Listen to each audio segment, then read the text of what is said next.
বাচ্চা মায়ের স্তন থেকে দুধ খায়া ঘুমায়া যায়, একটু টের পাই না। তেমনি ভাবে যদি ইমানদার হইতে পারেন তাহলে আপনার জানটাও এমন ভাবে কবজ করবে আপনি একটু টের পাইবেন না। জোরে বলেন আল্লাহু আকবার। আর জোরে বলেন না ইয়া রাসূলুল্লাহ। ওরে নবীর প্রেমিকেরা দেশে হারা মরণের ভয় করে না, প্রেম তো মরে না, প্রেম তো মরে না। কথা বলেন ঠিক না বেঠিক? যারা নবীর প্রেমিক তারা কোনোদিন মরণে ভয় করে না, কারণ তারা তো মরণের অপেক্ষায় থাকে কোন সময় আল্লাহর জান্নাতে যাইবে, কোন সময় জান্নাতের সার্টিফিকেট পাইবে। এই জন্য নবীর আশিকরা অপেক্ষায় থাকে কোন সময় মালাকুল মউত আজরাইল আসবে।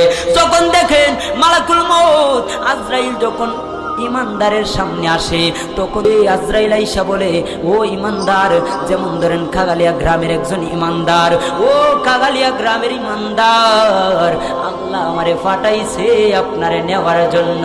জোরে কি সুবহানাল্লাহ বলবেন না?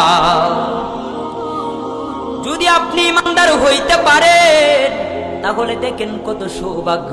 আজরাইল আইসা বলবো, ইমানদার বান্দা, আল্লাহ আমারে পাঠাইছে আপনারে নেওয়ার জন্য, আপনাকে নেওয়ার জন্য। ইমানদার বান্দা বলবে, আজরাইল, আল্লাহু আকবার বলে। ইমানদার বলবে, আজরাইল, ও আজরাইল, তুমি দেরি কইরো না, আমারে তাড়াতাড়ি নিয়ে যাও, কারণ আমার দুনিয়া ভালো লাগে না। দুনিয়াও সিজদুল মুমিনিন ওয়া জান্নাতুল কাফিরিন।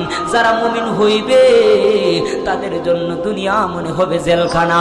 যারা ইমানদার তাদের জন্য দুনিয়াটা হচ্ছে জেলখানা রে বাবা।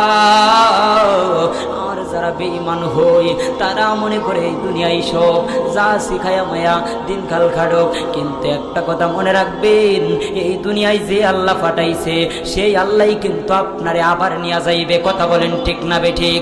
এই কথাটা মনে রাখবেন, আল্লাহর বই অন্তরে রাখবেন।